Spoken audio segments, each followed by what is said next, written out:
And I think...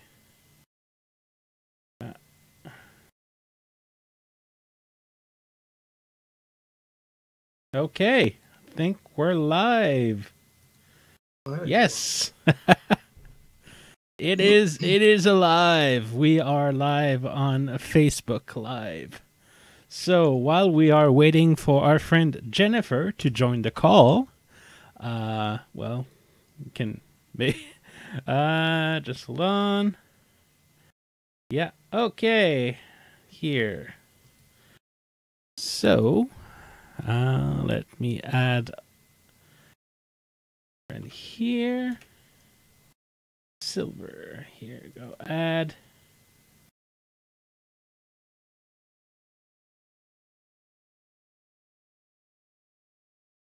Calling. And this is what happens when we are last minute as usual, but that's the joys of doing stuff live. So, here. Seem to have gone. Oh, hello. Hello. Hi. Hi. So, yeah, well, we're live. Yeah, we're live. Seem to have disappeared.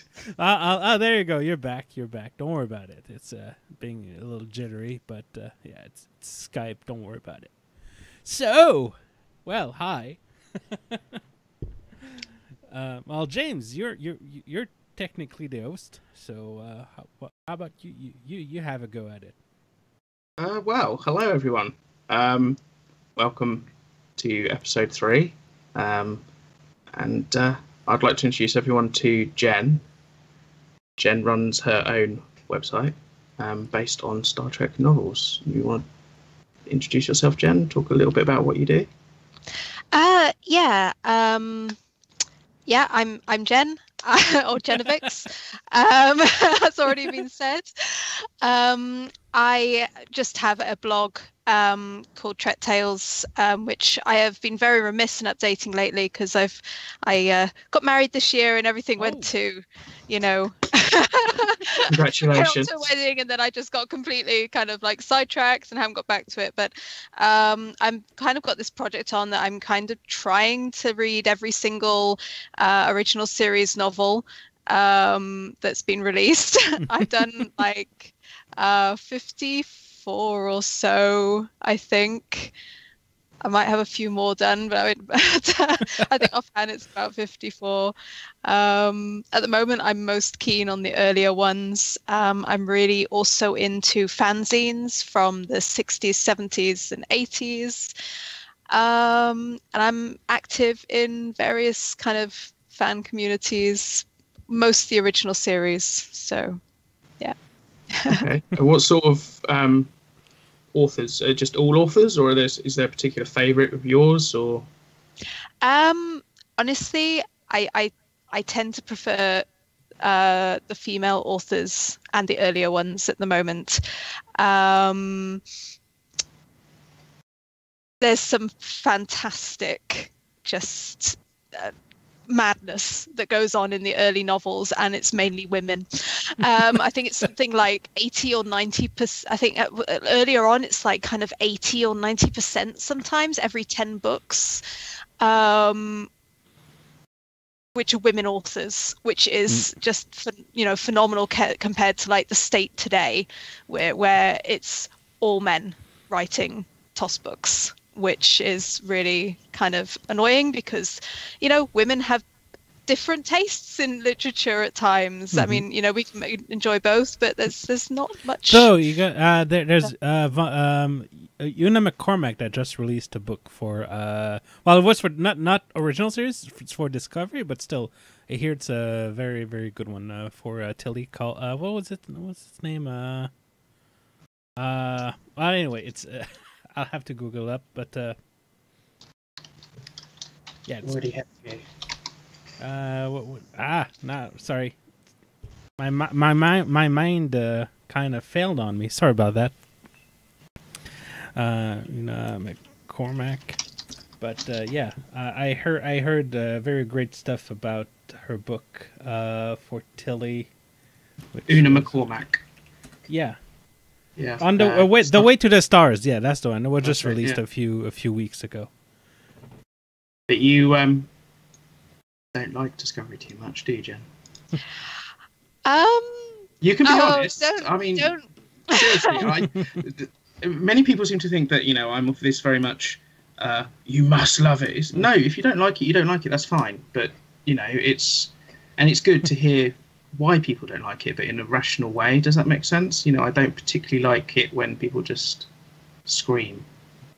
Why they don't like it. I mean, you don't like it for a very, very, very good reason, and that is.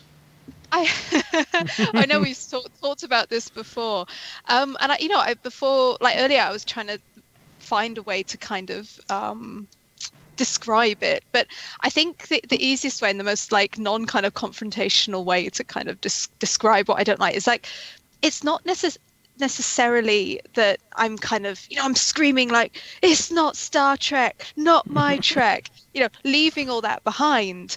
I literally just don't like it as a show.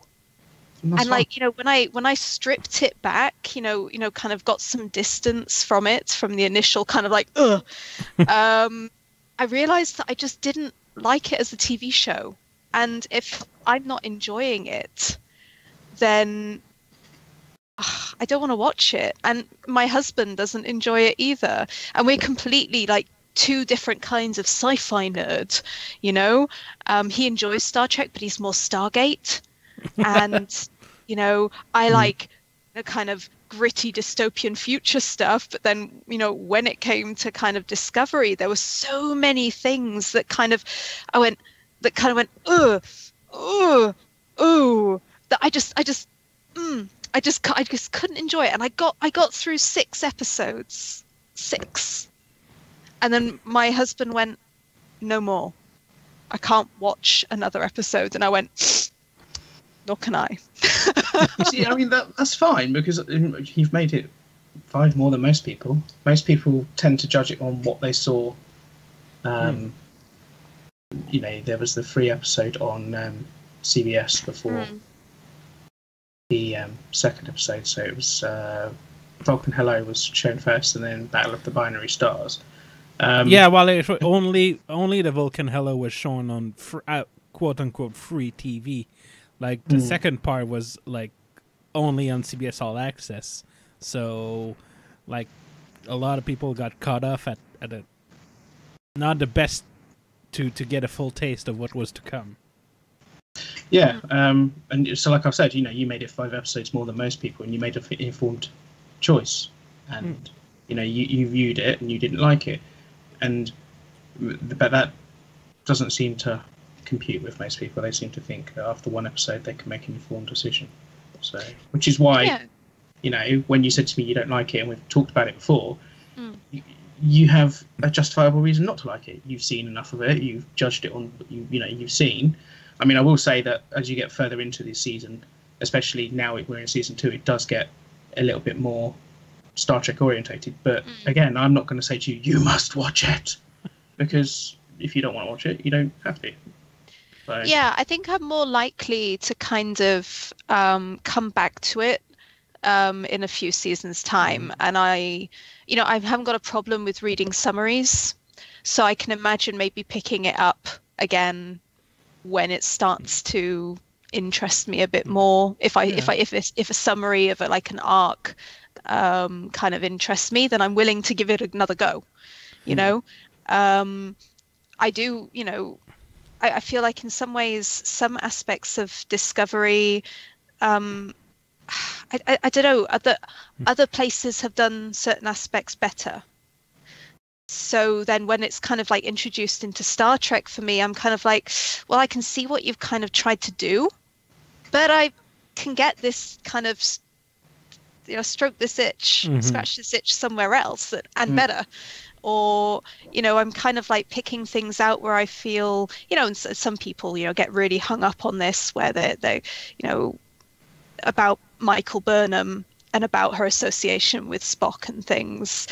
And, that's a Star Trek orientated reason why I'm kind of a bit kind of tetchy about that. I'm not fond of that kind of crowbarring in kind of a connection that maybe doesn't need to be there, but we'll see. You know, I'll keep reading summaries and see where they're taking this.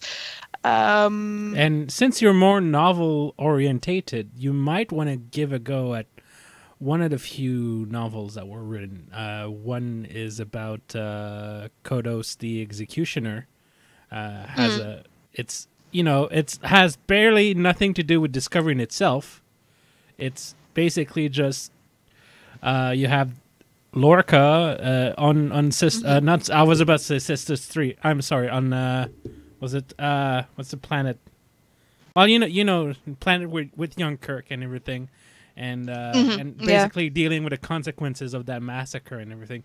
It's very deep, very well written, and as I said, barely nothing to do with discovery. It's just like human beings dealing with a human catastrophe. So, but I mean, at the end of the day, you might not want to read or anything like that, and that's perfectly fine. I mean, that's the great thing about Star Trek. It's everyone has their own things that they like, and I don't think, if you get that, there shouldn't really be any need for, people calling people non-true fans and stuff like that, which is why, when we've discussed Discovery and stuff like that, anything that you've said I've actually taken on board, because it's you don't call me I can't remember what they call it, Drekkie. Drek, yeah. Yeah, but he's classed as not a true Star Trek fan. It's just like, I mean, I just don't get it, and I really wish people had the same outlook and understanding as you. I don't holler at people, which is. I think what's really important, and I think would be really beneficial for people to kind of like think about, is that, just because something else comes along and you don't like it, and it maybe changes something in what we call canon, it doesn't invalidate what's come before. It doesn't, the fact that I love the early novels, the fact that I love, TOS and the animated. I love the animated series, and then the movies, and the fan fiction that kept Star Trek going, and the interest going from the late 60s to 1979 when it started to take off again, and the fact that they didn't have all that content that came later, and they made their own stories up. All that storytelling isn't invalidated by what came afterwards, and it isn't invalidated by Enterprise, and it isn't invalidated by Discovery. It's still enjoyable, and you don't have, if you don't want Discovery in your understanding of Star Trek, it doesn't have to be there. Enjoy the content that you've got and that you enjoy. I completely understand, and I completely agree with where you're coming from, because it's sacrilege to people. I don't like the original series. I will watch it, and there are a few episodes, things like Space Seed and stuff like that, that I will regularly watch. Like, I class Space Seed as a prequel to The Wrath of Khan, and it's always I will watch Space Seed before The Wrath of Khan, just because it kind of like ties together. But I'm not one of those people that, unless it's on TV, just like reruns or whatever, that I'll actively watch it. I mean, I tried to binge watch it not too long ago, and I did it, but I just couldn't connect with it. I mean, I can binge The Next Generation, DS9, Voyager, Enterprise, and I've watched Discovery a couple of times, and each time I watch it, there's something new, and I still get enjoyment out of it. But I cannot sit through and actively pay attention to the original series. But then that's just me. But I'm not saying anyone who enjoys the original series, has anything wrong with them. I mean, one thing that you try and point out to people is, it's all right not to like a certain show or a certain film. I mean, I don't particularly like the reboot films. Beyond, I quite enjoy, because it had more of a Trek feel to it. But I don't like the first and second one.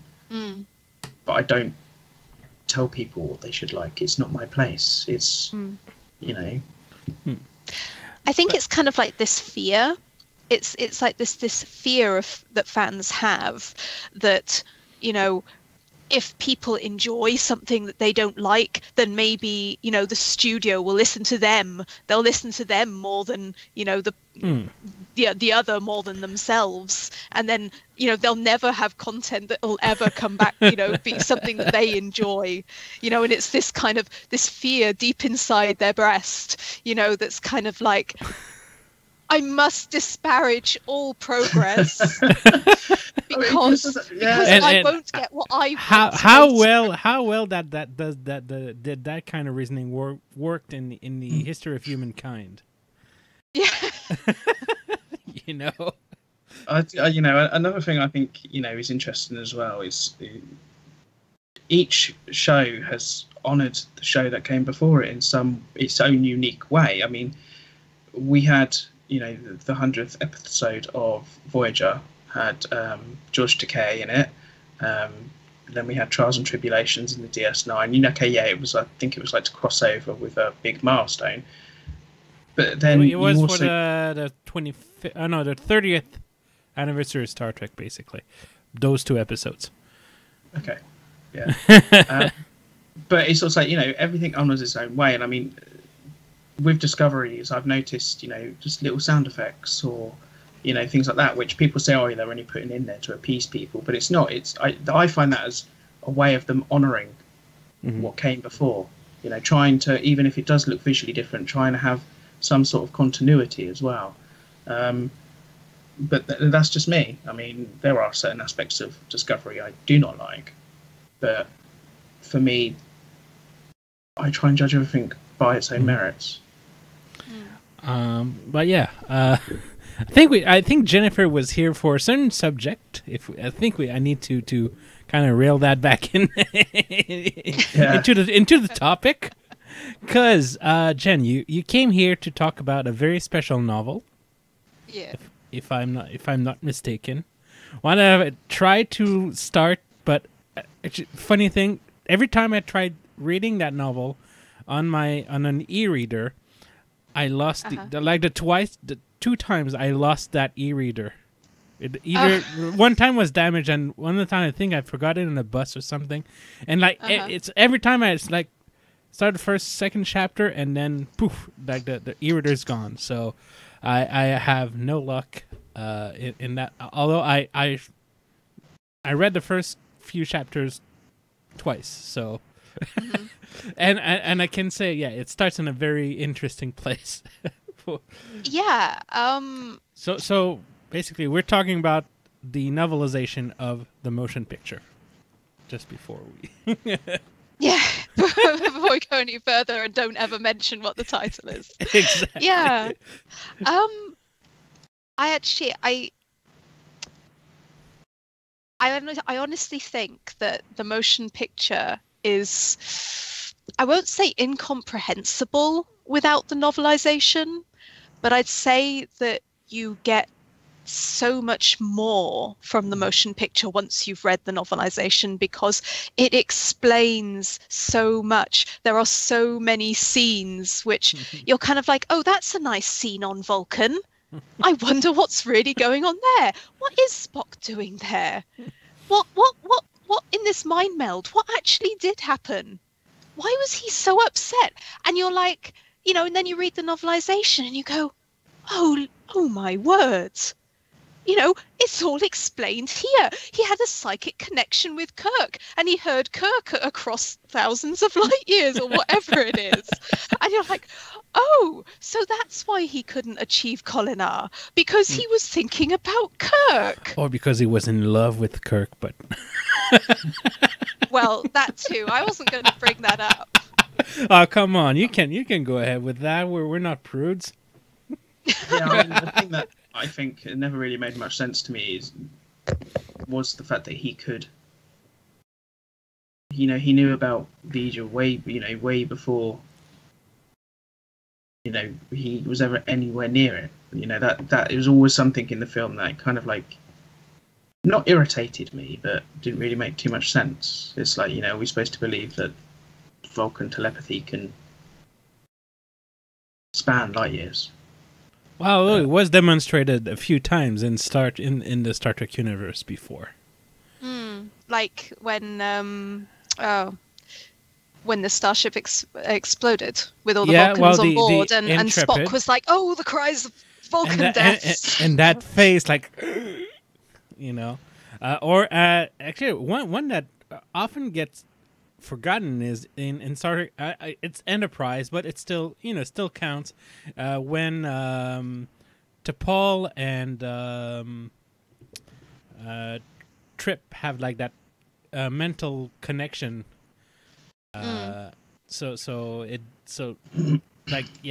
I think it might have started from the idea might have seeded from the motion picture, but it's all But yes, something with Spock. I don't know if it's his half human makes him extra long distance telepathy or. I think it's really left to it's never really explained, is it? It's one of those wonderful little Star Trek things. It's like, yeah, it happens. Don't look too closely at it. Yeah. But I think it's funny because you get like we said with Discovery, we get a lot of men a lot of the time, posturing a lot, and being quite protective of what they consider. I suppose, forgive me if I'm not wording this correctly, but what they consider quite masculine about Star Trek. You know, do you get what I'm going with here? Oh yeah, don't even get me started. Some of the stuff I've seen today will make you cringe. Yeah, make my toes curl. Yeah, and the funny thing is that the motion picture and then the novelization is something that, especially the novelization, becomes very, very, very, very clear. Is that it's all about love, and that's it. And the whole movie is about love. The book makes it very, very, very clear it's all about love.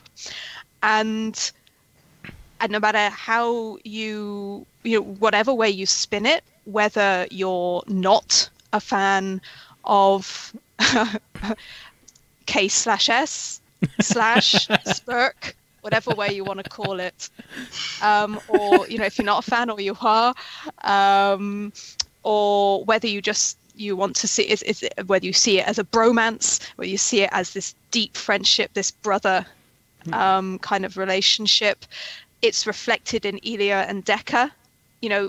In the film, you have parallel scenes. You have the same staging when they're walking onto the bridge. You have Elia coming onto the bridge and Decker turning around and seeing Elia. Then you have Spock walking onto the bridge, and in the same, it's acted the same way. You have Spock walking on the bridge, Kirk turning around and seeing Spock. All these different reflective kind of images that you see throughout the film, and parallel images. You see it in the book as well, but it's just more explicit. And another reason I am so very, very fond of Star Trek the motion picture as well was the priest at my wedding. The entire sermon he gave was on Star Trek the motion picture and punning and about this novel and about the film. So it has a very fond, even more fond place in my heart now. I mean, that's cool. That is, because you hear of things that people have a themed wedding and stuff like that. But I mean, I don't know whether yours was themed or not. But I think that's quite cool that he must have known that you were a Star Trek fan to be able to do that, or he just did it off his own back, which is even better. No, he's actually my the priest who did my wedding I've known for about 15 years, but since before he was a priest, and he's also a doctor. He's got a PhD in astrophysics. Oh. Wow. Yeah. he's a big nerd, and we nerd out about Star Trek and stuff, and we were just talking, and I described to him, I was talking about this book actually, and I've got to give him a copy because that's part of his payment.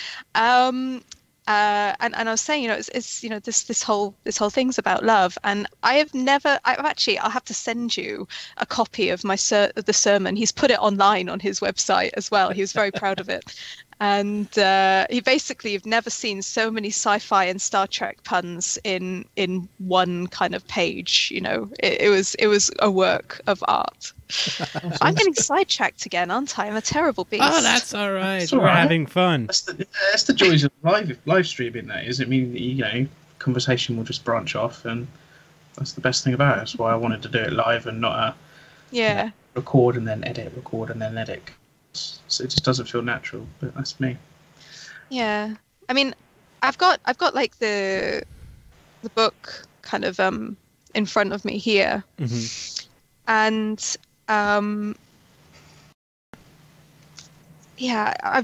there's obviously the Roddenberry footnote, which if you haven't read the book, you won't know about, which makes me laugh a lot. I don't know. Do you know the Roddenberry footnote, James? No, because I was doing some research on this book, and believe it or not, it's actually quite hard to get hold of. Most places only sell it pre-owned, like used. And I couldn't find. I mean, there's a copy on Amazon, which is where I got these pictures from. And I mean, you can flick through like the prologue and stuff like that, but I mean, I've not read it. But it's really hard to get hold of, which I thought, because most movie novelizations aren't. You can always pick up a copy. So I was quite surprised in how hard it is to get a copy of this. I have about 3. Okay. I'm not obsessive. You hoarder.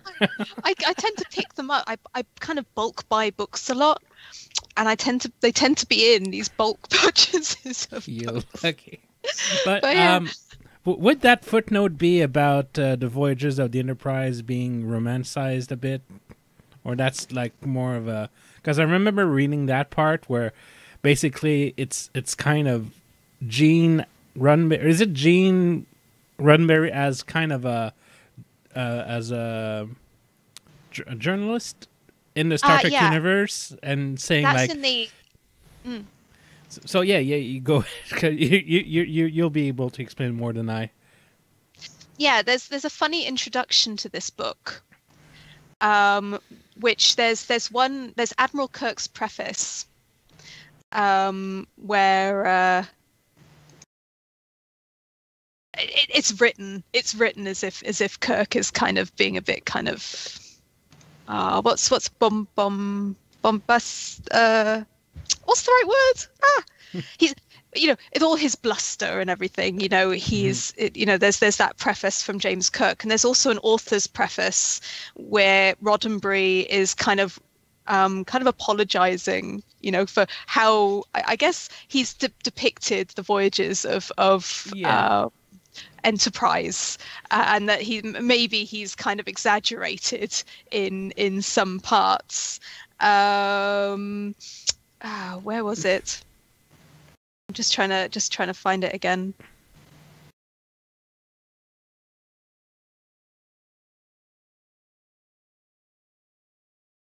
Yeah, sorry, I can't find it. Just flicking through. I'm trying to find like this particular bit, and of course I can't find it. But yeah, there's 2 interesting bits, and then you get a lot of information coming through in chapter 1 and 2. But the footnote actually concerns. I suppose you know the term Tahila. You've heard of the Tahila? Rings a bell, but you might want to expand on that. Okay, so if you were in the kind of fanish circles, which are kind of slash orientated or spurk, I hate that term, spurk orientated. It sounds so rude. Wrong. It sounds really wrong. Then the Roddenberry footnote, it was basically your blessing that Roddenberry knew about Slash, as it is, the original Slash. But it's left very open, and it comes in because Spock is thinking about Kirk, and he says, in searching his consciousness this morning, this is when he's preparing for Kolina, he's on Vulcan, Spock had been especially alert for any trace of pride in his accomplishments here in Gol. Kadith, what was. He had done only what he had been meant to do and had the good fortune to be able to do so, etc., etc. And then he says, Spock looked up at the red dawn sky in the direction where he knew Sol and Earth to be, and had begun a respectful but brief farewell to his mother's planet and the part of his life that it represented. He had long ago decided that he would neither return to that place nor move among its people ever again. And then, Jim, goodbye, my Tahila. This is the last time I will permit myself to think of you or even your name again. Ooh, well, that's quite an attempt at exorcism, isn't it? Really, it is. That's very. But this is going on. You don't see any of this. You don't know any of this in the film. This is happening. When he's on Vulcan and he's preparing, and you don't know what his motivations to go there were. And then the Roddenberry footnote is actually this editor's note, which is, he says, the human concept of friend is most nearly duplicated in Vulcan thought by the term Tahila, which can also mean brother and lover. Oh, Spock's okay. Spock's recollection from which this chapter has drawn is that it was a most difficult moment for him, since he did indeed consider Kirk to have become his brother. However, because Tahila can be used to mean lover, and since Kirk and Spock's friendship was unusually close, this has led to some speculation over whether they had actually indeed become lovers. At our request, Admiral Kirk supplied the following comment on this subject, and oh my god, this is the best double think and double talk I have ever read, and it is hilarious. So I'll continue. I was never aware of this lovers rumour, although I have been told that Spock encountered it several times. Apparently he had always dismissed it with his characteristic lifting of his right eyebrow, which usually connoted some combination of surprise, disbelief and or annoyance. As for myself, although I have no moral or other objections to physical love in any of its many earthly, alien and mixed forms, I have always found my best gratification in that creature woman. Also, I would dislike being thought of as so foolish that I would select a love partner who came into sexual heat only once every 7 years. That's precious. And that is the Roddenberry footnote, ladies and gentlemen. That is Roddenberry in all of his, in all of his Roddenberry, basically. That's very interesting. That is. It is, isn't it? Yeah. So it's almost as if like he's saying, they were, but I'm not going to admit to it. Yeah. And if you've read like Shatner's the biography that terrible duo wrote, the Shatner When No Man. The Shatnerverse, the Shatnerverse novels. Oh no, not the novels. No, it was a biography. Oh. By Culbreth and Myrna Culbreth and what's the other one? Sonia Marshak. And there are a lot of very let's call it juicy quotes from Roddenberry, Shatner, and Nimoy in that, as regarding whether they had ever considered making them a bit gay. Was a little too early for that, unfortunately. It was, but actually, there's some pretty interesting quotes in there. But I don't know. I mean, we could do a full 2 hours on Kirk's Slash. We really could, couldn't we? Well, we already said, didn't we, that we were going to read out at some point some Slash fiction. Well, like yeah, that. I had this Yeah. idea. I don't know if Jen would be, because I recently discovered. Well, it's Voyager, but there's like 30 or 20 something chapters of a fanfic called The Adventures of Mistress Janeway, and I had I had the This sounds idea fancy. of doing a nonstop live stream and maybe like swap out guest readers, because I don't want to read all 20 something chapters of it in all one go. But I mean, that could be an interesting live stream for sure. But I'm just throwing the idea out there. Yeah, it certainly would be a interesting experience. I mean, and I've played the drinking game to My Immortal, Oh, so I have completed that. Don't. Okay, this is something I don't know about because I don't drink. So yes, I'm that boring, but I can't drink. Anyway, so what is this? Oh, well, My Immortal is possibly one of the funniest, worst, most disturbing fan fictions in Harry Potter fan fictions I have ever come across. And there is an amusing drinking game which if you did it with water, you might get like water poisoning and die. Really, is it that bad? It is. You can't do it with shots. We did it with sips, and we were blasted. wow. We were blasted. We did it in 2 sittings. So, yeah. If you want to have some Somehow- fun, it's not Slash, but Eye of Argon. Also, you might want to read that. It's Oh, I've You had that heard of read that? to me. okay. It's like having the Yeah. whole synonym dictionary thrown at you. Or the, But no, I actually collect fanzines from like the 70s. Mhm. So and 80s. So I have a lot of choice material of, varying explicit natures. because Um, one thing I find really fascinating is that early to like not necessarily early, but Trek fandom in its early like up to like the 80s was a women's thing. It was Yes.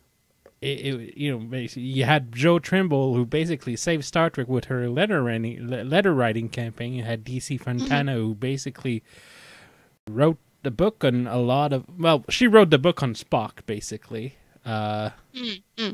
And a whole lot of other talented women working behind the scenes and some in front of the scenes, and the women in the fandom kept Star Trek alive. So thank you. Yeah. Well, the really interesting thing and something that I find quite funny when I'm kind of going down that particular Star Trek group that we're both part of, James, and and and going down and people making claims about sci-fi, and then you kind of recall that the sci-fi fans didn't want Star Trek in their sci-fi. They didn't consider Star Trek sci-fi when it came out, and Trekkers, I think the first instance of using that is like in 1971, but they weren't welcome in the sci-fi community's conventions as they had them. Yeah, Because Star Trek is its own kind of genre in itself. Yeah. But to put a little bit of context to those who don't know, the sci-fi there's a particular sci-fi group, convention called a Worldcon that's held every year in a different city since like 1930 something. I want to say. That sounds right. Yeah, basically all the big authors, all the great like the Isaac Asimov, Arthur C. Clarke, they all been members of that group, and it kind of created a 1939. There you go. So it created basically what we call the first real convention was really literary science fiction, and for the longest time they really stuck to that. And only like in the last few decades they started opening up to what they call media, which is like basically everything else. And and Star Trek basically is the thing that jammed the door open for all the others to come through. Yeah. But yeah, if you like, I suggest I'll have to check where it's held. Worldcon, because it's sometimes a different country every year. Also, it's gonna be in Dublin this year. So August 15th to 19th. If you want to have a little trip to Ireland. Maybe I should go. It's just over the water from me. There you go. I was going to say, you're in Wales, aren't you? Yeah, I just hop over. Maybe. Yeah, Actually, I'll just go to Bristol Airport and fly. It's like 30 minutes on the plane. Yeah, unlike me, it would be because I live on the opposite side of the country. And it'd be like an hour for me. It'd be like, okay, yeah, just a 3-hour trip. And on other side note, if you ever heard of the Hugo Awards, well, that's where they are being voted. Basically, you register for the convention in advance, and you will receive a nice little care package of selected Well, you can help nominate authors and novels, and then once those are nominated, you will receive a little package with excerpts and teasers of what you're voting for, and then you can cast your ballot for the prizes to be gave at that year's Worldcon. Worldcon.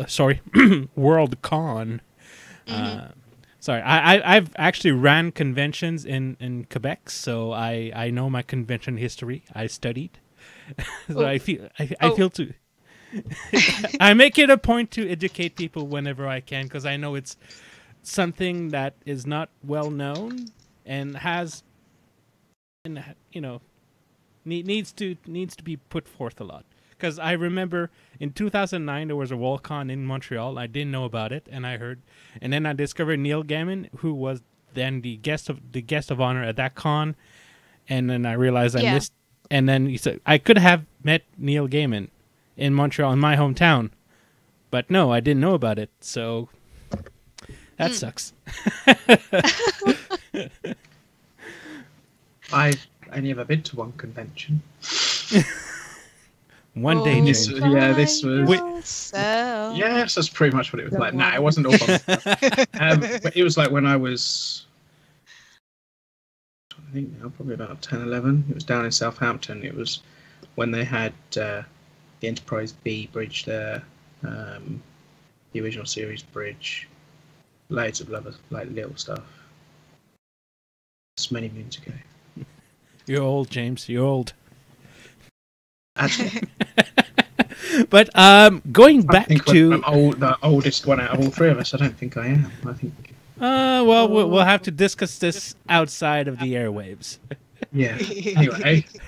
But going back to the novel at hand, one thing I found, you mentioned like there's a lot of little things that, were skipped out, and one thing I found really interesting to know is that the woman who died on a transporter pad was supposed to be his wife.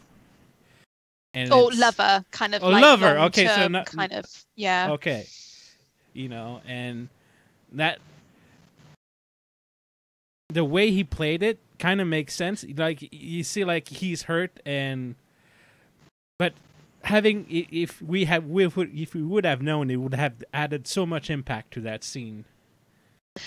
Yeah, exactly. I mean, a lot of people kind of criticize Shatner's acting, but when you see scenes like that, and you see how he reacted, and like out of context, because you don't get the context of that scene, like you said, you're like, well, what is he doing there? Why is he pulling a face like that? I mean, where he's looking hurt like that, and he didn't know her, and he's like, yeah, he did quite intimately for about 2 years actually, because it's actually explained that, if I recall correctly right now, is that she was kind of almost like sent to him. to kind of keep him under control, kind of thing. So, you know, as she was there as like his grounding while he was on Earth, kind of thing, and that was her role there. But his reaction to her dying, if you kind of contrast that to his reaction to Spock dying, I don't have to preface that with spoiler, do I? You know, it's there's a considerable contrast there, really, isn't there? Mm-hmm. Oh, yeah, absolutely. Yeah. The other thing. Go on, what were you going to say? I was going to say another interesting thing, for example, that is never really touched upon again, you know, is why they kind of pulled Kirk back to Earth. Why was it so important that they stick him in an office as an admiral on Earth? And one of the explanations, as you know, he's there as kind of a figurehead, as a symbol.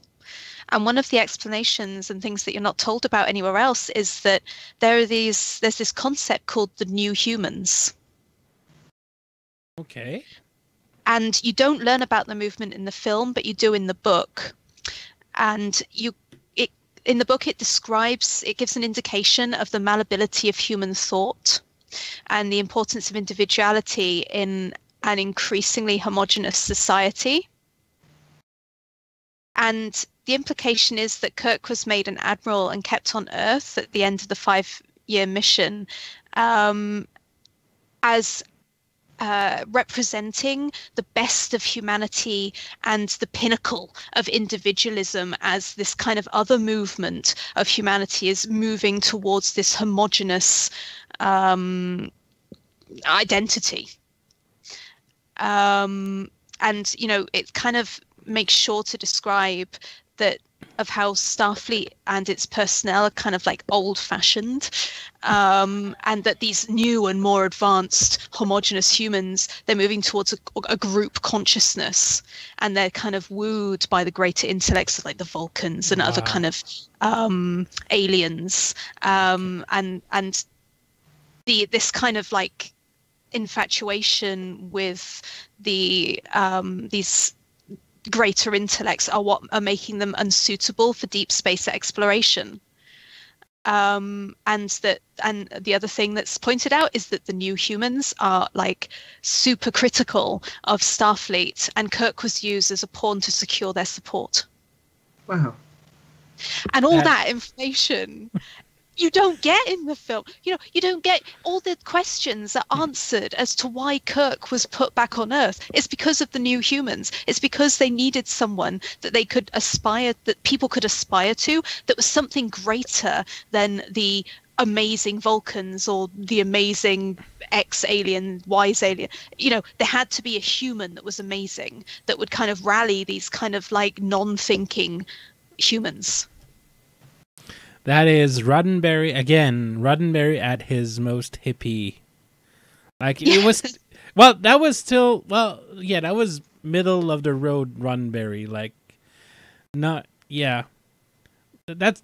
I gotta say, the 70s were an interesting part because in Roddenberry's life, because I tend to take things to from the real world point of view, and because. That I think that's the 70s were like the point where like he had two failed, like he tried to move past Star Trek, but then he realized he might have got stuck with it. So I think that maybe, I don't know how I can really interpret it, but it shows like he really went back to like the hippie ideas of the 60s.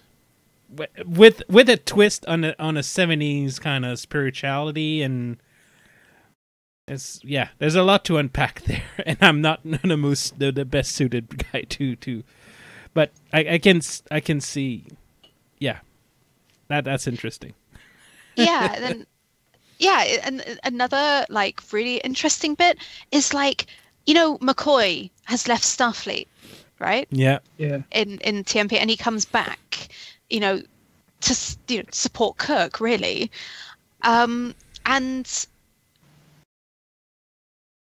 it tells you why he left. I mean, this is alluded to kind of like in the film, obviously, but he left Starfleet in protest because they made Kirk an admiral despite his protests and his opinion that Kirk would not be suitable for the position.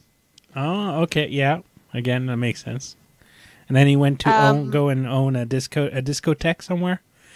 With his big gold medallion around his neck. Yeah. A quote actually from there is that from the book is, upon learning that Admiral stars were to be offered to Kirk, McCoy had protested vehemently and had secured the backing of other prominent medical officers in the fight. Ooh, okay. So then basically McCoy resigned because his recommendations were ignored, and they were medical recommendations. And one of my comments in my reviews is that, we don't know what happened in the last 2 years of the 5-year mission. But what we do know is when he got back, Kirk wasn't the man that we left at the end of the 3rd season. We don't know what happened to make Spock leave. But we don't know. But we do know that Kirk couldn't process that at the time. And this is, to respond to that, was that also he had not really understood how deeply Spock's abrupt departure for Vulcan had affected him. He had been depending on the Vulcans' friendship and logic much more than he realized. And that's Kirk's reflection on that time. Wow. There's a lot in this book, by the sounds of it, that really either should have been in the film or... one thing I wonder is how much is Alan Dean Foster's and how much is just Gene Roddenberry adding stuff on top. Basically, because I think it was released because they couldn't have done the book while the movie was shooting because the script wasn't finished when they started shooting. So they had to start writing after the movie was done principal photography. So what I really wonder is how much did Gene just add? Because Jen could probably, you read the book. Do you feel like a discrepancy between the original movie and what might have just been added on to for the book? Or I don't know. It could be. I'm quite sensitive usually to changes in narrative voice. Mm-hmm. I've often done little tests for myself whether I can tell whether there's a change in author, or whether I can identify whether it's a male or female author or what age group they're from. I play games like that with myself, and usually I'm pretty accurate.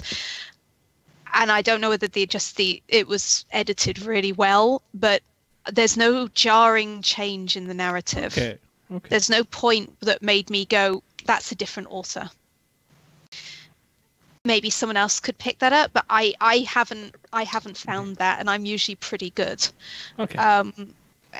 It's what I find fun. It's what I do. Narratology is my jive, But I don't know. Knowing if you've read the novelizations for the other films, then you'll know that the novelizations were based on earlier scripts, which is why, for example, my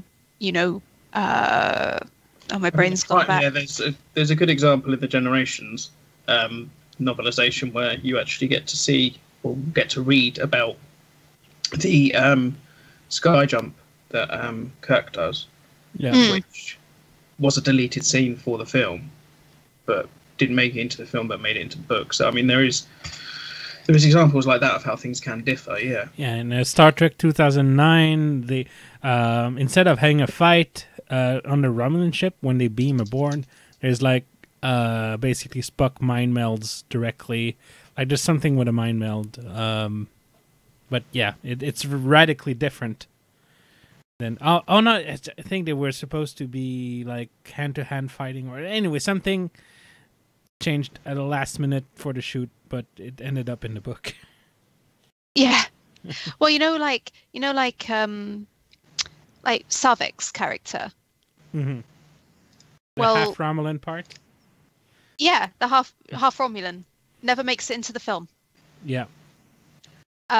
Explains so much. Well, it does, because I mean, it explains why she cries at the end, and why she has this kind of. I don't want to use the term. Perfect resting bitch face. Does that make sense? Yeah, do you know what I does. mean? It does. It does. Because I didn't particularly want to use that phrase because people have a tendency to, whenever a man says anything about a woman, make it more than. Wait, James. She has a perfect resting bitch face. Thank you. Yeah. But that's pretty much what she does, doesn't she? I mean, she does have that, and you don't ever see that normally from Vulcans. I mean, I think the only other time you saw it was kind of from T'Pol in Enterprise, and that was after you kind of understood that she was having trouble with her emotions and stuff like that because of the mind. And she was going to be revealed as Romulan if there'd been another season. Yeah, anyway. So, I mean, it's. Yeah, but you know what I mean, don't you? It's kind of, it makes so much sense. It kind of like, it needed to be in there because it added depth to why she didn't play a typical Romulan. Yeah, she had the scenes that came across as, she was very cold and everything like that. And then there was other scenes where she showed emotion, which as a normal Vulcan, you wouldn't expect. Yeah, yeah. And then she has this kind of, because she is supposed to be half Romulan and half Vulcan, isn't she? But there's her reaction is to go touch something, like to help someone, to reach out. But then there's a particular scene where she reaches out and then she brings her hands back, like she goes to touch something, she wants to catch something or whatever, or someone touch someone, and then she goes, no, I don't, I'm also Vulcan and I can't touch that. And again, these little kind of actions you might miss if you don't know, if you haven't read the novels. But I don't know, I can't see that they shot the movie or whatever and then added information in without it being a consideration when they were shooting the movie for the motion picture. Do you know what I mean? Yeah. There's too many gaps. There's too many things in there or not in the film that probably could have been in there if they hadn't spent so damn long looking at ships and sailing through fog clouds. And, I think that's my biggest complaint with the motion picture. It's a good film, but there's just too much ship porn. And yeah, I get that they wanted to try and differentiate it from the series, by having the new ship and stuff like that. But it I'd probably say a good half an hour of the film is just wasted by ship porn. Well, it was. Well, you got to say it was a different time in cinema history. Also, they tried to emulate a little bit of 2001: A Space Odyssey, and there's also the fact that Trekkies had not seen the Enterprise for like 10 years. It was the first time it was the actual first time you'd seen it on a big screen, and the times you would have seen it on your TV screen at home, it was like very fuzzy and not a lot of detail. So, taken in the context of that time, that 5-minute spot around the Enterprise and all those ship porn moments made sense from a perspective of someone who has not seen the Enterprise in its full glory in a cinema screen. Yeah. And also, yeah. But it just and one thing I actually do like about the motion picture also goes with the era of the time. It's one of the last movies that had a musical overture. Yeah. And it's something that was lost along with intermissions, which I had to go through when I went to see 2001: A Space Odyssey at a special presentation. They had actually kept the intermission in the middle part. But yeah, it was like end of the 70s. So it was the end of a golden, I wouldn't say golden era, but just before the blockbusters and No, well, just as the big blog, because the Jaws was the first big blockbuster in 76, 77, around those parts. And so from that point on, the movie industry kind of shifted, and Star Trek: The Motion Picture is one of the last few pictures that tried to be, well, cinematic, in the glory days of 70s and 60s kind of cinema, what I could say. But yeah. Yeah, I mean, interestingly, just like the other day, my husband and I watched the silent film, Metropolis. Yes. The full, the cut which is 2 hours long. Mm-hmm. And that's in 3 parts. That had 2 intermissions, 3 parts, and it's funny because, looking at like the cinematography from that era,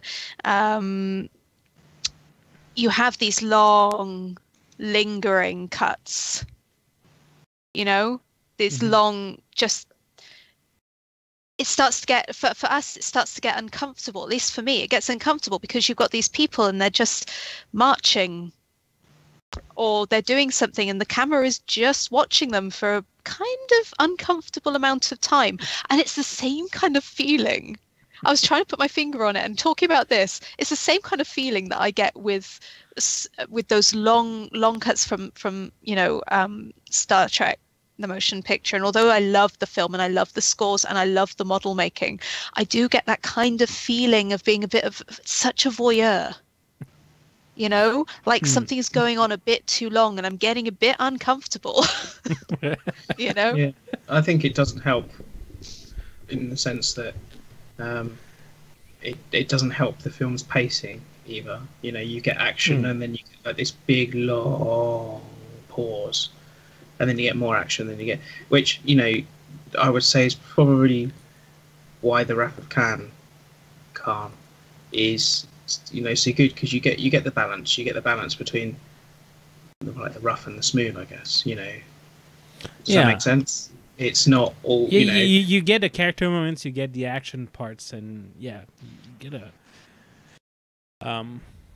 but then again, it was a movie of its time. 82 was like full blown blockbusters. By that time you had to have a certain, and they fit right into the summer of 82 kind of movies, and as I keep saying often enough, Star Trek is not just a reflection of the future, it's also a reflection of the era it's being produced in. And oh my God, does the motion picture smell of the 70s with all that beige. It's like I have to admit, I mean, I've never really, there's some people that love it, but I've never really taken a shine to the uniforms. I've always thought. Oh yeah, well, I actually do love the uniform, but I hear they were a pain in the ass for the actors. And I remember in one book, Ex Machina, which happens like straight after the motion picture. There's a scene in sorry, my English is failing me, but the place when they change,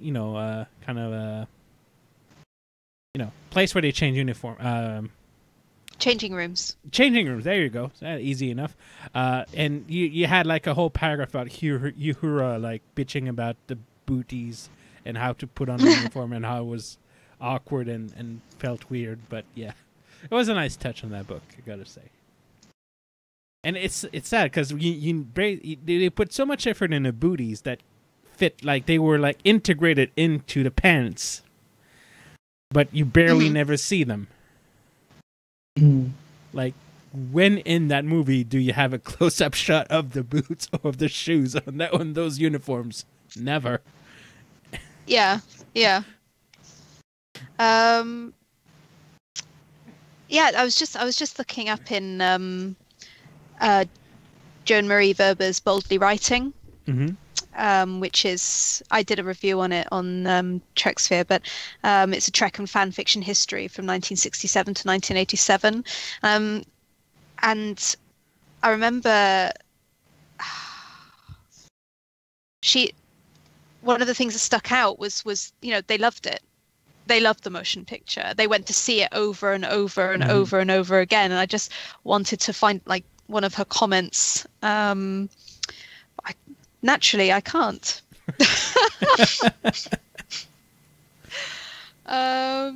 Which is, one of the things said in December. It simply said, "Star Trek: The Motion Picture at last. Enjoy. We've earned it."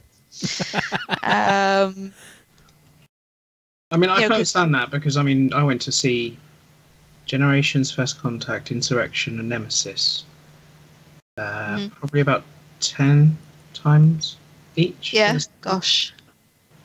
So I can kind of understand why people would really enjoy it, especially considering everyone kind of dislikes Insurrection. For some reason, nobody likes Nemesis, and I don't really know why.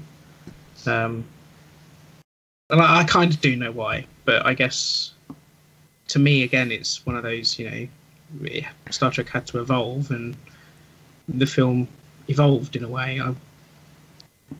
But I don't know. So I can kind of understand why people go and see film, liked at that time to go and see it as many times as they did. Yeah. Oh, and Jen, I had one question for you. Aye. Or which cut of the movie do you prefer the most? That's a very important question. Because there's the TV cut, there's the original cut, there's the director's cut, and then there's a few fan edits also. Like, do you have like a favorite edit of the movie out there? I'm bad. I'm really not into kind of fan edits and stuff. Mm-hmm. And you know what? I'm gonna be a terrible person and say the one that's on my goddamn Blu-ray. Yeah, that would be the original cut. Yeah. Yeah. I'm you know what? I'm really not fussed. I'm really not fussed about cuts and things. Oh. I just enjoy what's put in front of me. Is that bad? No, absolutely. I feel like a bad person now. No, because I mean, there's 2 cuts to Wrath of Khan. Yeah, but the Wrath of Khan cuts were not. They basically added 2 little scenes. They didn't add much to the movie. The changes to the motion picture were more like they added like the CGI'd the actual full Vidger ship, which we can see like in its almost entirety from the outside, and they added like they cut a little bit of dialogue so it flows a little better. They added a little place where like when Chekhov hurts himself again, like you have Ilya like easing the pain. Like, that's something that was cut out of the movie. There's a little bit, and they CGI'd a lot of the stuff to fix. They changed the size of the cloud, didn't they? Yes. It was 0.2 AUs instead of, like, a huge random number they threw. I think then they realized what an AU was, and they said, okay, no, maybe not. Because I think with the original size that they kind of quoted or something, isn't it supposed to have, from its position, it would have already been like covering Earth or something basically, like that? Because one AU is the difference between the distance between the Earth and the Sun. It's an astronomical unit. So I think it was like, if it would have been like 34, I don't remember which. I'd have to look it up, but it was ridiculous. Wow. Sorry, English is failing me. Ridiculously large. There you go. Ooh. Oh my god! But yeah, they fixed that thing with the 2.2, something more reasonable. We seem to have been cut off everywhere. No. Oh no, we're back on Facebook. No, it's on your site. It's just like, yeah, the stream is having a little difficulty. There might be some lagging issues. It seems. That's all right. I'm still recording, so you can upload that afterwards. There's no worries. Anyway, Yeah. so yeah, no, but that's one thing I think. Just drawing it back to Discovery, that I can't remember the name of the episode now. There's an episode later on in the season, so you probably haven't seen it, Jen, where they do the most realistic warp jump in Star Trek history. Basically, it is so accurate that they took the measurements of how long it would actually take to travel, and basically the entire scene is them on the shuttlecraft. Do you know which one I'm on about, JP? The one where Yes. Burnham takes. They're going to the Emperor's ship. Yeah. Yeah. Now, scientifically, it's the most accurate warp jump there is. The warp jump that they did would take 1 minute, something like 1 minute 30 something seconds, and the entire scene is on the shuttlecraft, and it's actually they enter warp and exit warp at the exact right times. So that just shows how sometimes, like you were talking about, like astronomical units and stuff like that, how sometimes some shows can get it wrong and then some shows get it right. Does that make sense? Yep, absolutely. And I think I will cut the Facebook Live because it's definitely dead. So yeah, well, it sucks. Okay. I think on YouTube. I think streaming on both platforms kind of kills my connection. But thankfully, we're still recording thanks to the magic of technology. So at least we have that. And me having the habit of at least recording just in case, and then you'll have to edit that out also. Hey, yay! So we're talking about a lot of stuff. Anything else? We've been rambling about the motion picture for Sorry, what was that? Is there anything else that you'd like to talk about the motion picture book? Oh my god, you know what? I could keep going for like 2 days at least. I could go, you can go on about the scene with the hand holding in sick bay, because that is possibly the most romantic scene I have ever read in my life. Oh my word. Or bromantic for those people who are romance allergic. It's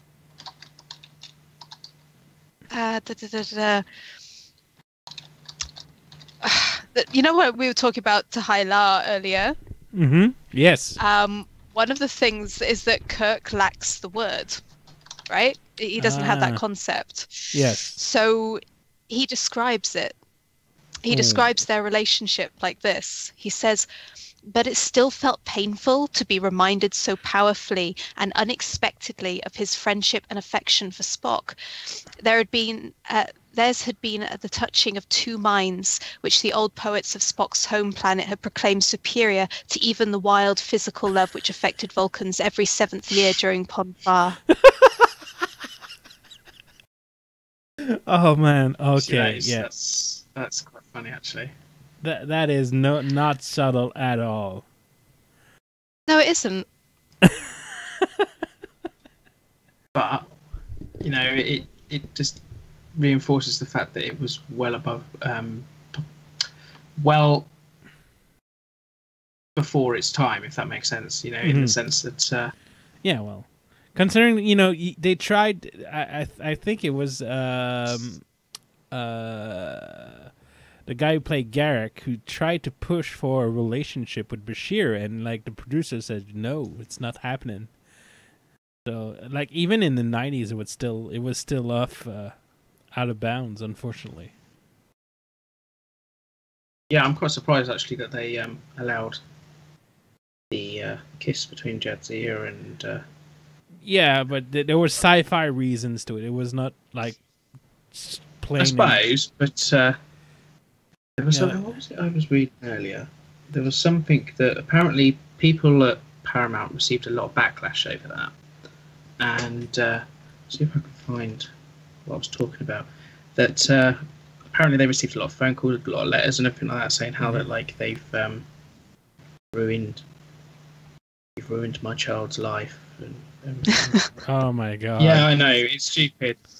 I'm just seeing if I can find. Yeah, right. Okay, so back in the day when that show aired, they received a lot of complaints. This is a personal assistant of Rick Berman, I'm assuming, or might have been Ira. We got a lot of phone calls and letters, probably more than any other episode I recall. Interestingly, most of the phone calls were in a negative light. Well, most of the letters were positive. One that I will always remember was a call that one of our PAs took. A man said, "You're ruining my kids by making them two women kiss like that." And our PA said, "Let me ask you a question. Would you have been okay if one of the women had shot the other one to death with a phaser and the kids watched that?" And the man replied, "Yes, of course." So then the PA then replied to him, "Well, maybe you'd better think about who it is that's ruining your kids' lives." Mm. Ooh. Burn. Yeah, but it's true though, isn't it? I mean, it just goes to show that even though someone was watching a progressive series and show like Star Trek, that it still, people still don't get it. They still don't get the message. People get what they want from it. That's basically Yeah. it. And it's kind of sad though, isn't it? I agree completely, but people will still only ever take whatever they want from something that's given to them, especially in the media landscape. You know, you read a book, you will only take away what you want, basically. Not a lot of people will want to take everything in context and think about it and challenge their preconceptions based on what they read and what they watched. And that's human nature. It's kind of sad though if you think about it. Oh, you know, you're supposed to enjoy a progressive show because you want. But then again, people watch Star Trek to, for action and adventure and phasers and aliens and green women. Well, yeah. It's as you said, people take what they, want to take from it, and people maybe will be listening to me, and I'm picking out bits from the motion picture and going, this is about love. Take what you want from it. I know how I interpret it. You know what I mean? Mm-hmm. And they'll go, oh, it's just a woman trying to make stuff gay. Yeah, but then what's the point of that? That would be more. Sorry, I've got to laugh at that because that's just like. Well, I mean, I know that there is a thing out there that. But you're trying to apply logic to human stuff. Well, it's not even so much that. I mean, it's just. I'd understand if it was sort of like a thing that that Jen liked. Oh, and oh yeah, oh no, hello? Sorry, I thought we were offline on YouTube. Stop watching. I'm taking care of it. Yeah, I thought it would. It would be. I can't get my words out now. I'd get it if it was that sort of thing. If Jen, you got off on that sort of thing. But it would be more if someone like myself, who is a gay man, would say something like that. Then someone would have a justification to say, "Oh yeah, you're just trying to make it gay." Does that make sense? Yeah. Yeah, no, I get what you mean. I mean, the kind of slash and spurk for the young kids out there is predominantly a female fandom. I know that in one group I know it's probably about 99% women. Not surprised. But yeah, I don't know. I think people, as he said, people are going to go. They're going to enjoy the action, or they're going to enjoy green women, or they're going to enjoy, they're going to take what they want. And sometimes they can't get what they want if there's, for example, a female captain. Or unless there's a titty Borg. But yeah. Yeah, I mean, there was a lot of thing, wasn't there, that when she was introduced into Voyager, that was the only reason to like sex it up, sort of thing. But, That is the described reason, very much so, and I think Jerry Ryan was very much aware of that, as was Kate Mulgrew. Oh, yes. Again, taking back to Mistress Janeway. Taking it back to the adventures of Mistress Janeway. Of course. Yes. Yes. I will link that to you and hope you have a good read. Yeah. I mean, I don't think I could read that with a straight face. I mean, that was one thing we were going to try and do as well, wasn't it? We've got to read it with a straight face, but by the sounds of it, I'm just going to be laughing the entire time. Oh, sorry, there's 64 chapters to it. 64. Good grief. Yeah. If we can get 64 people to read it, maybe. I don't think I want to do a 64-part live stream of people reading fan fiction. So I think it might be something that we have to cut down. But well, we'll discuss it off the air. We could do an abridged version. Only the best bits. Only the best bits. Oh, that's funny. Right. Sorry. I just have this vision now. Sorry. Reading 60. Bad wordplay there. No. Yes. Okay. So we've been talking for like an hour and 20 minutes about the motion picture. And that's not even its length, right? So. How long is that film? It does seem like it drags on. Oh God. It's, well, that's Star Picture running. Well, depends again which version, but 2 hours 25 minutes for the regular cut. It's a. Yes, it's a ride. That's longer than Metropolis. No intermissions. You look at Star Trek 2 and it's 1 hour 53 minutes. So yeah, it's just barely under 2 hours. Gosh, 1 hour 47 for Star Trek 5. Yeah, that's 1 hour. Yeah. It's not 45 for Star Trek 3. But that was my very first Star Trek. We could do a whole other show on Star Trek 5 because I think it brings a lot, even though it was an unfortunate victim of the I know it's the most TOS movie, but yeah, you have Captain Kirk in a park, exhausted from the climb, and you have Spock, there waiting for him. It's wonderful. I love Star Trek 5. I love the Final Frontier. You see, there are parts of it that I don't mind. It's when it starts spouting off religion that I find it a little bit. Yeah. And not because I'm like, anti-Semitic or anything like that, before I get accused of it. But I don't know. I just find it a little bit unnerving because. Well, you have it tries something that. You have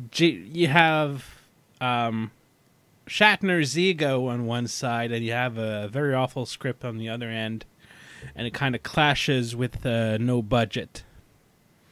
And they did what they could. That it was a script with big ideas, and funny thing, I really wish one day that because Roddenberry tried to write. I think it was supposed to be like the first pitch for Star Trek Phase 2, and it ended up being called the God Thing, and it was basically Gene Roddenberry writing a book about finding God, and it's not Star Trek 5 that came out kind of as a separate idea, but just to show like this idea was explored before but never came to fruition. And there are some very juicy parts in the God Thing also involving Kirk being oiled up and fighting women something. Yeah. Again, Oh, beautiful.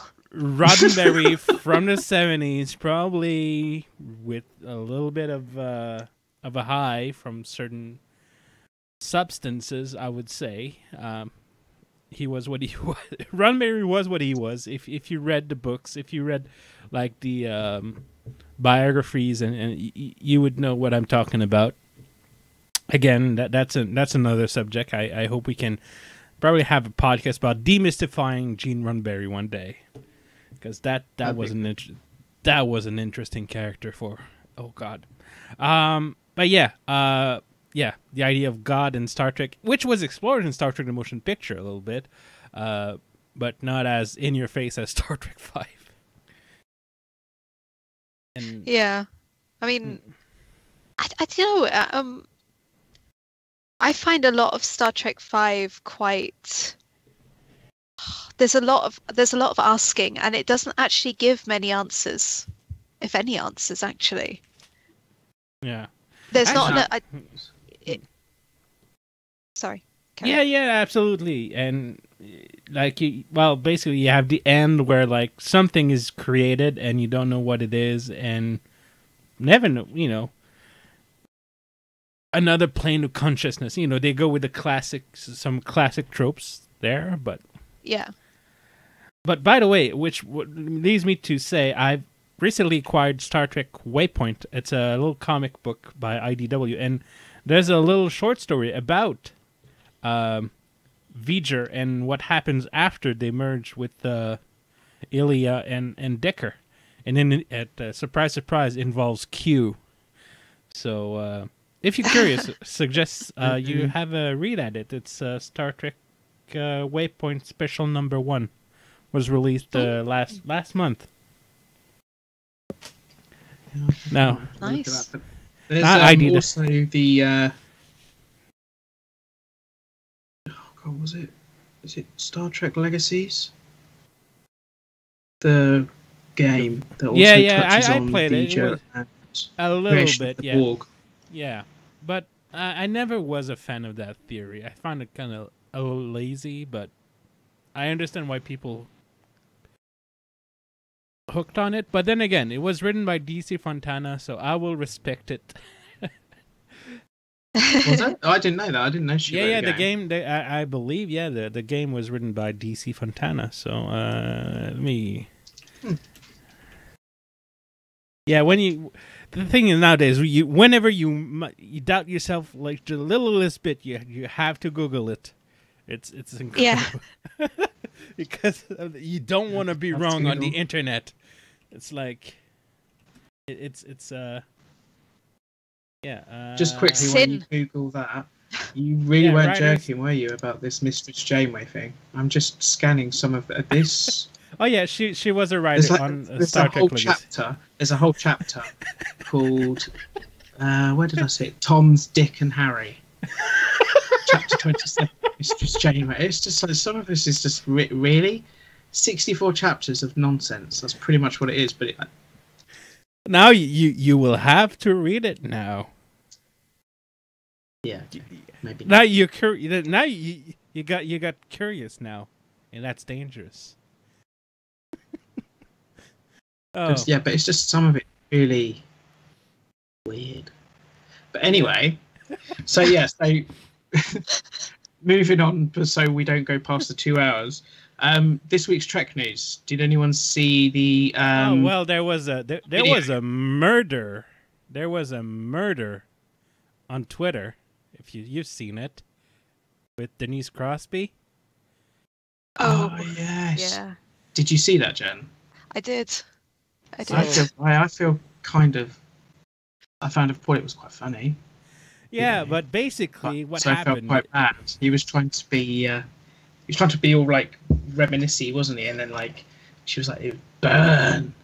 Well, to put some context around it, so you had Rick Berman on February 2nd posted a picture of the comm badge, TNG comm badge, says, "Tasha's comm badge. Denise gave it to me after the last day of shooting Skin of Evil It's been on my desk for nearly 31 years. So like trying to be inspirational and stuff, you know. And then it was the next day, Denise Crosby goes, "Oh, friend, my final scene on Star Trek was not Skin of Evil, but Symbiosis, which was filmed out of order. You came to the set to thank me and brought a cake, then ceremoniously ripped off my communicator badge, saying, 'You won't be needing this anymore. Don't remember?'" So yeah, and then like you had a whole slew of replies saying like, "Oh, burn," basically, and like she replied a few times like, it was kind of the reply was in good fun, and that she had dinner with him recently, so like, I think I don't think it was mean, but it was just trying to set the record straight, basically. And then you had a few. It was still a bit of a burn, though, wasn't it? It wasn't. Oh, absolutely! It was like a burn for the ages. I think I hope like someone prints out that tweet, and frames it for her, and ideally with a cum badge, in the picture frame. That could be. So yeah. So anyway, yeah. So did anyone see the video of Patrick Stewart talking about the new series? Yes. Well, he said the series could run for 3 years before thinking about a movie. So again, take things in context, relax. It's not like the only thing it confirms is that they're considering more than one season, and they've been saying that for a few weeks now. That it was not just a one-off; it had more than one seasons. He said set up for more. Well, we're set up for 3 seasons or something. So 3 years. He did not say seasons. He said 3 years. So that might involve production time also. So it could be two series, as you 2 seasons. Yeah, I guess. Sorry, I'm used to saying series. I watch enough British shows to say series instead of seasons. But I find that kind of interesting. I mean, what's your take on the new Patrick Stewart show, Jen? Have you got hopes for it, or are you kind of dismissing it as maybe another? I'd watch it. Once it drops, once it appears, I'd have a look. I'm not the biggest fan of TNG, to be honest. That's fair. That's fair. I mean, it's not everyone's cup of tea, is it? I honestly, and I've spoken to you before about it. My, and I won't go into it now, but although I was introduced to TOS and TNG by my dad when I was very, very young, the first time I truly engaged was Voyager. That's when I engaged properly with Trek for the first time, and Kate Mulgrew and Captain Janeway was massively influential in my interest. But no, I certainly would watch it once it appears, once it drops. One thing I find interesting though is that he is 78 years old now. Yeah. And one of the criticisms that people have made about Shatner for a long time is his age. You should just, he should stop being around. He should stop doing this because of his age. Which, if we're talking 3 years for Patrick Stewart, he'd be 81, wouldn't he? Mm-hmm. And then you're looking at a film after that as well. Yeah, I mean, I think the difference maybe from a point of view that maybe I can see, William Shatner, where he hasn't really done much other than Star Trek. He's done the occasional one-off film, and I think. Oh, he's done loads. Yeah, T.J. Hooker and Tech War. And, yeah, but I don't mean things like that. I mean, we're talking about probably in the last 20 years. I mean, what have you seen him in other than the occasion. I mean, I think there's a Christmas movie on Netflix about Krampus, or there's Miss Congeniality, and Oh, you mean post? He's had like, a really popular series where he's been traveling around with like other older gentlemen and Yes. seeing the world. That has been like super popular. He was Like, in Boston, you know. Boston Legal also. Well, for, yes, Boston Legal. Yeah. Jenny I'm getting Crane. schooled now because I didn't know Yes. this. Well, that's all right. He was in Third Rock. He did a few appearances on Third Rock from the Sun, Big Giant Head. So yeah, he didn't like. He wasn't a few. He did a few series after like if we talk like post Generations, like for an actor his age to be to have that those kinds of credit to his IMDb after, like, it's still very good. And in the last couple of years, in the last year that was 2018 release was Batman versus Two-Face, and he played Yes. Two-Face. yes, As voice acting that with the with the the original the original Batman and oh God, oh man, my brain is the name. Wow. We're talking Mayor Adam West. Yeah, West. Yes. Adam West. Yes. it's the last Basically, thing yeah. Adam West did. Yeah, and it was a crossover with Shatner, so that it's nice.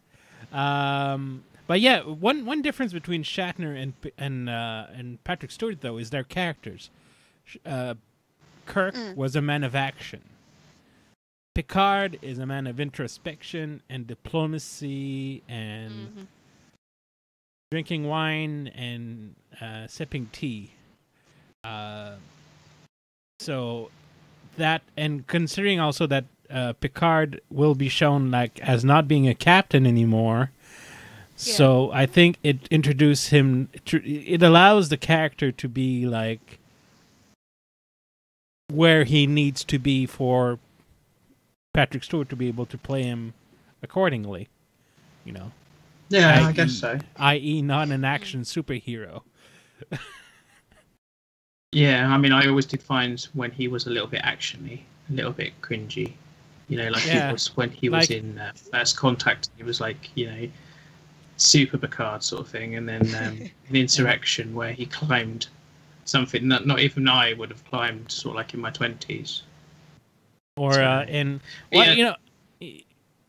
or in Nemesis where he drove like mad around that Argo, the all-terrain vehicle. Yeah, but then if you saw him on Top Gear, you'd kind of understand. Yeah, you'd kind of got that. Okay, yeah. Well, the actor that was it was having quite a lot of amusing. fun. Yeah, he was having a laugh. So yeah, I kind of. I don't know. But I mean, if you compare the careers, I guess, yeah, I've been schooled that William Shatner's done a lot, but then Patrick Stewart's kind of been in films kind of non-stop, really, since... Oh, yeah. Well, early 2000s.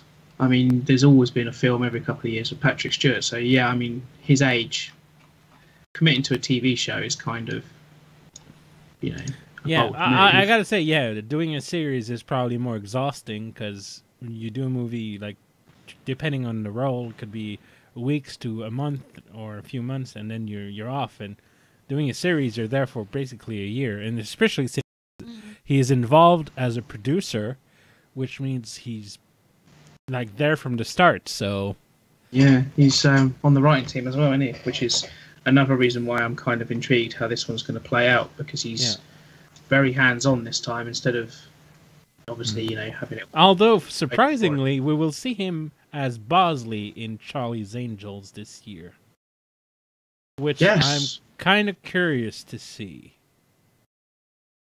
He's kind of I gotta say he's good as he does good humor. Even when he's funny, he's able to. Did you ever watch Blunt Talk? Yeah, I've seen the first episode. Yeah, it was hilarious. It really was. I'll have to see the rest of it. It was kind of like live action. I mean, I don't know where you've seen him in something like American Dad, Jen, where he does. Yeah, it was like a live action, how he acts in that, how he does the voiceover and stuff. It was kind of like live action. That it was actually really hilarious. Mm-hmm. Yeah. Other than that, there were it was pretty quiet this week. Otherwise, I mean, if you're discounting all the fake outrage about this week's Discovery episode, let's see. Yeah, nothing really kind of jumped out of me and out at me in the last week. Although outrage wise, yeah. I know you don't watch Discovery, but have you seen the little clip from Carpool Karaoke? Because basically they invited four of the cast of Star Trek Discovery on James Corden's spin-off show, Carpool Karaoke, where basically they get actors or celebrities in a car and they sing songs, basically. Hence the name. So this week was the Discovery cast, and they did a little intro that was, they filmed it on the Discovery set, and they took the song Seasons of Love from the musical Rent, which is, how was it? Well, Wilson Cruz also was in it, but which Anthony Rapp was most well known for, and they did a little riff on that song, and they kind of trickified it a little bit. It was, I would say, a little cringy because they're not all singers, but it was still made in good fun and in good spirits, and it was still fun to watch, and and then if you want to watch the whole thing, you'd have to have an Apple device because it's on Apple Watch or something, Apple TV something, which I do not have, so I cannot see the whole thing, unfortunately. But yeah, so if you want to see people singing songs and having fun in a car, that's your thing. I think the only other thing really that stood out for me was Wilson Cruz himself dismissing the Discovery being cancelled thing. Now, obviously, it's not been officially picked up yet, but there's been a lot of rumours about it being cancelled and everything like that. Wow. But he actually took the time to post to Twitter himself saying it's not been cancelled, which kind of stood out for me because I've never heard of, in any TV series really. Mm-hmm. You may hear a couple of like ramblings or that sort of thing, but you've never really seen.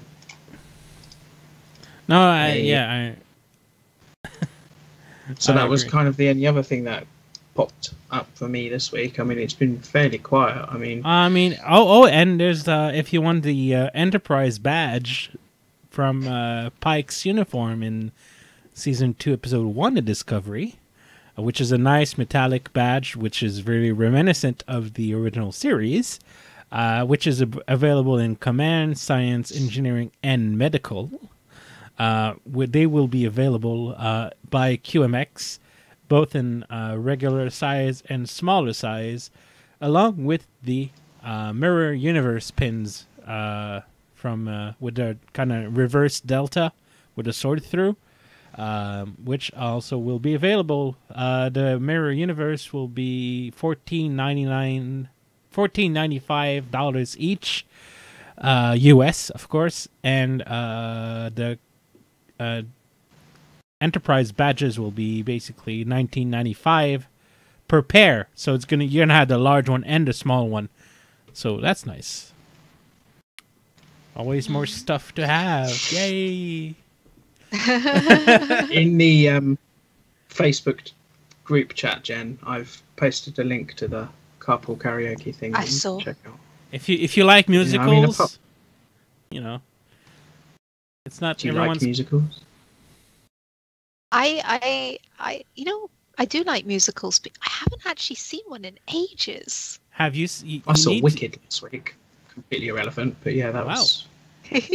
Well, you need really to good. see Rent. If you haven't seen Rent, at least go see that. Anthony Rapp is really good in it, and they both in the stage and later on they made an actual movie version of the musical.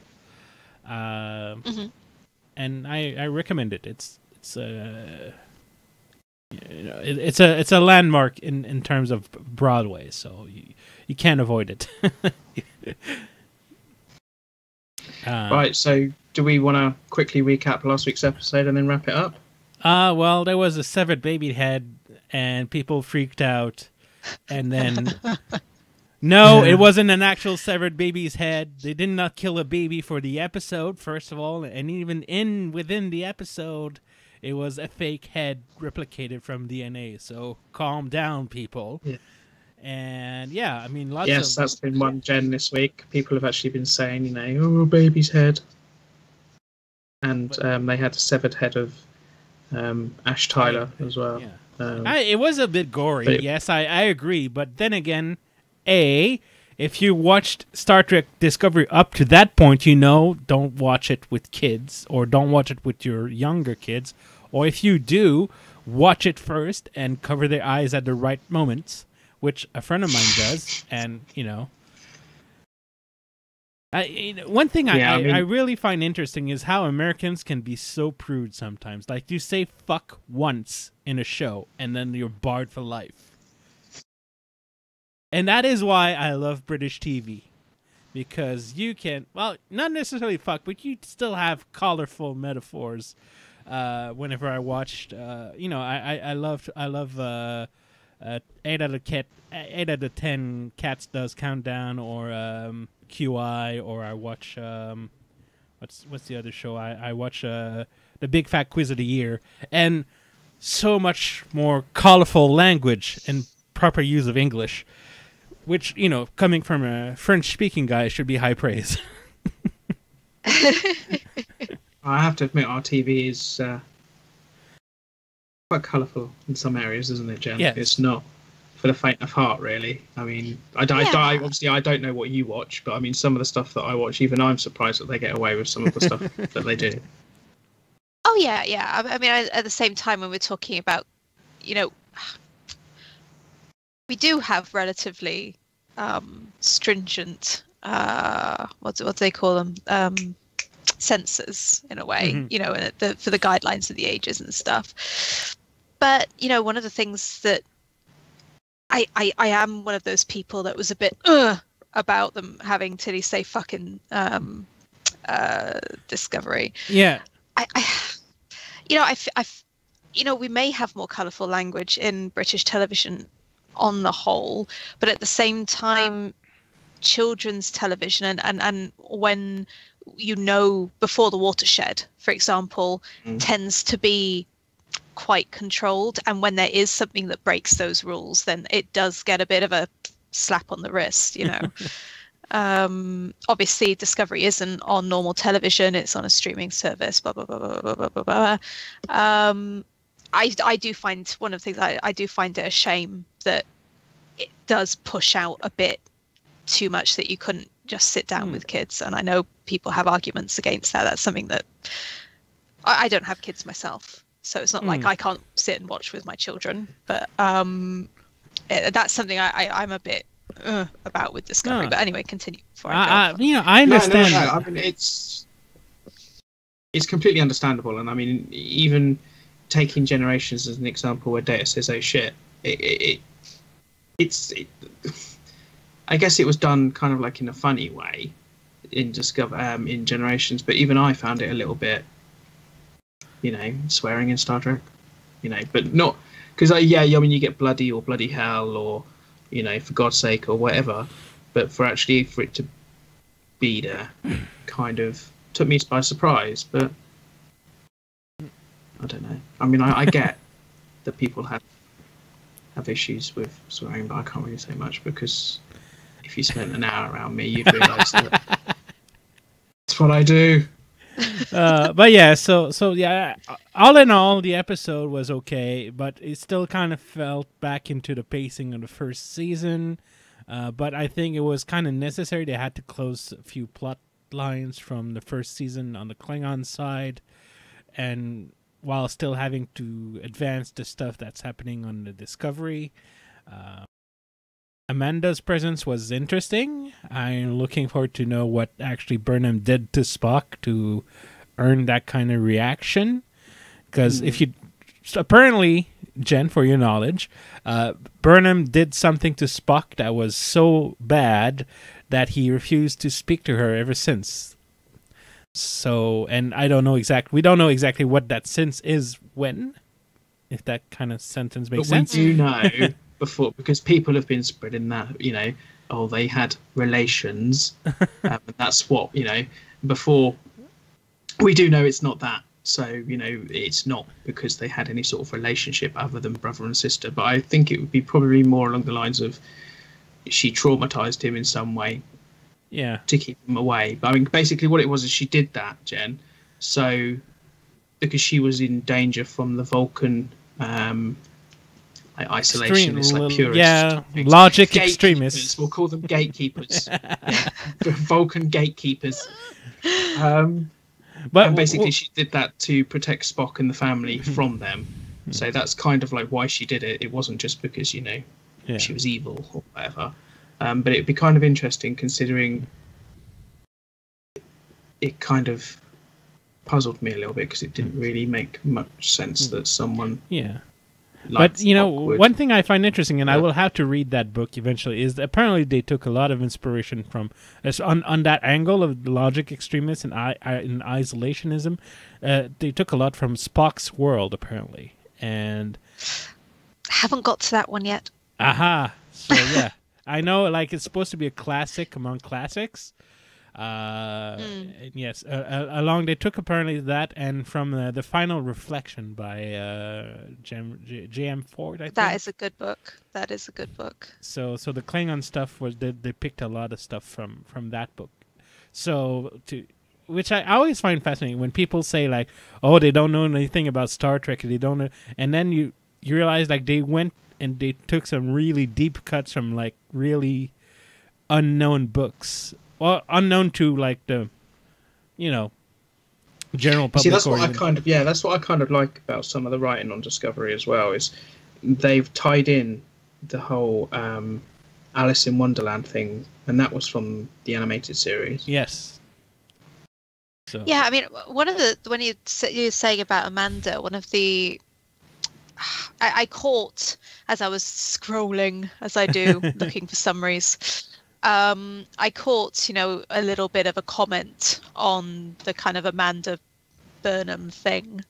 And it'll be one thing that struck me at that point was it'll be interesting to see how they've characterized Amanda, because Amanda has a very particular characterization in the novelizations when she appears. Mm-hmm. Right. And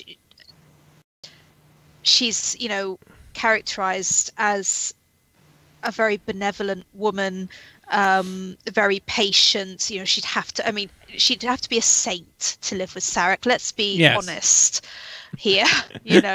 She is a sainted woman who has lived with Sarek and had a Vulcan child, and we've seen her in younger days when Spock was a child in the animated series. We've seen the family then.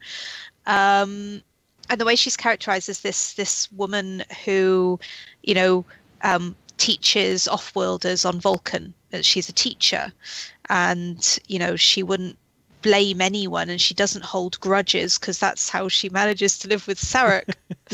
I'd be interesting how they do characterize her, because even though she's a major minor character, isn't she?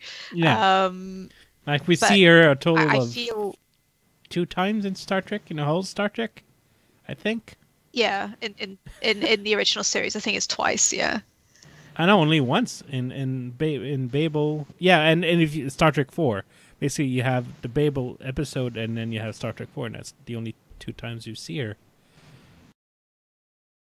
Yeah, yeah.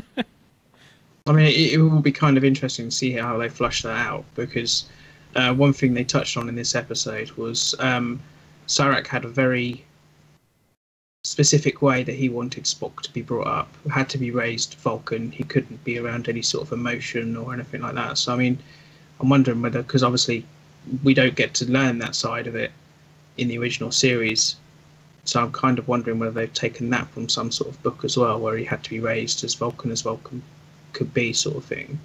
I think the crazy thing is that, like, it's funny, you reminded me that you only see her twice, right? because I have read so many of that first like 54 books where Amanda appears. You know, so many of them where she is referred to, where she appears. You've got a whole book called The Vulcan Academy Murders, which is god awful, but hilarious at the same time. If you want to laugh, just go for it. You know, it is the funniest thing. And you know, where, you know, the kind of person she's described as, you know, so many books, and I feel like she's been on screen like 100 times, like more, because I feel like I know her so well, because the fans in those Yes. novels and in fan fiction, because there was I can't remember her name, there was a particular 70s into early 80s fan author who was obsessed with Amanda and Sarek. Obsessed. And she built that kind of idea of Amanda and Sarek, and this was kind of, people brought that into the novels. There were more fan fiction based on fan fiction, and it's like balloons so much. So considering there's this massive kind of idea of in fan consciousness of who Amanda is, I'll be interested how they, you know, it's jarring to me having that kind of knowledge of her from a fan perspective, you know, from the fan fiction, you know, and they're going, she's holding a grudge, and I'm like, that's not Amanda. Well, Yeah, I mean, she's not holding a grudge, really. Yeah, She just, it's kind of, she's just she shocked kisses that. Burnham she kisses, because like Burnham tells her that what's not what she did, but it's her fault that Spock is, you know, kind of like won't talk to her and everything like that. And then Amanda just gives her a kiss on the cheek and just walks out of the room. So you don't actually know whether it's a grudge. She's just frustrated to not being able to know what Michael did, and she just she kind of walks out. Yeah, she gives her a little kiss, and she walks out. I will find Spock. She say, like, you know, I'll take this in my hands if you're not willing to help in telling me what happened with Spock. Well, I'll be on my way, and I'll take things in my hands and move on. Which shows a little bit of determination and strength of character. And still very also a little bit of letdown as well, because she goes to Michael, because she says originally when she like beams aboard, she says, you're the only person I can turn to, obviously not knowing that anything that like Burnham's done. And then when Burnham tells her, you know, it's her fault that Spock isn't talking to her, and it's her fault that Spock is the way he is at the moment, and like why he grew up and stuff, I think it was a little bit like, well, you know, you've told me this, I took you in, raised you as my own, and you're now telling me that you've hurt my son. It was kind of almost as if the way she reacted as well was like a lot of hurt and pain there, because she wasn't expecting it. You mean reacted like a human being with emotions? Holy shit. Yeah, but you know what I mean? It's almost as if, like, you know, there was a lot of depth there as well. I mean, again, a lot of people are like, oh, she just got pissy and walked out the room sort of thing. But it's like, if you look at it and analyse it, it's sort of like, well, no, there's all these sort of emotions are like playing out, and you can tell it because so much just how she reacts. You know, she reacts like with the kiss, I still love you, but I'm not going to like forget or probably forgive you for what you've done. I'm you know, I'm upset. You know, and she removes herself from the situation. So there's a lot of depth there. Instead of, you know, I think that's one thing that people don't seem to give Discovery enough credit for. Is again, you know, people take what they want, and you know, it's yeah. Anyway, we've been talking for like almost 2 hours now, and I think we should pull that to a close, because who wants to hear us talk for another 2 hours, you know? I've got to be at work in like 5 hours. No, I am sorry. No, it's fine. I agreed to do this. No, I'm wide awake, but I probably should go to bed.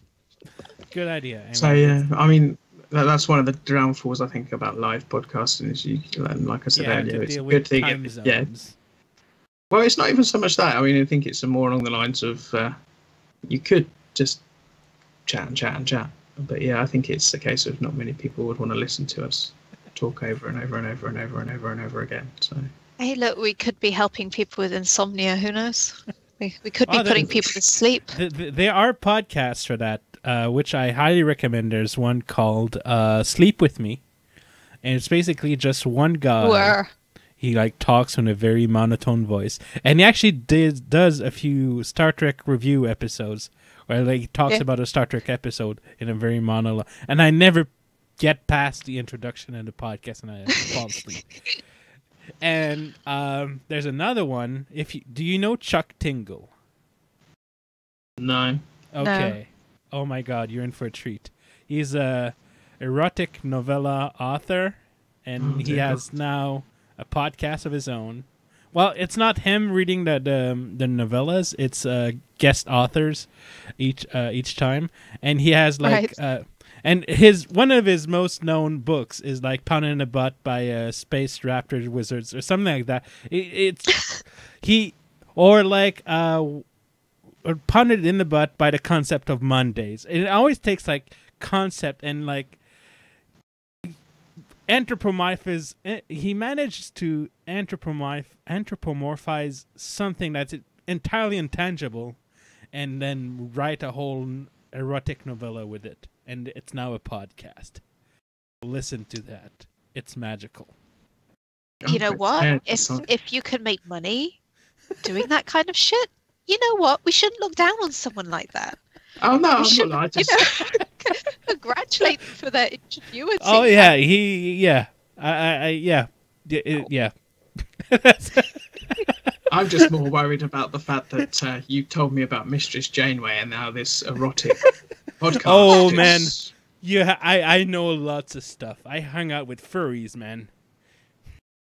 Oh, they're the ones that. Yeah, no, okay, that's fine. We won't go into that. No, we're not going in there. But I've seen some shit, man. I've done more than my share of conventions, both as an organizer and as an attendee. And yeah, there's stuff.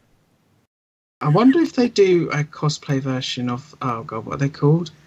Oh, Jen, you'll know this. The cat people from Star Trek. Oh yeah.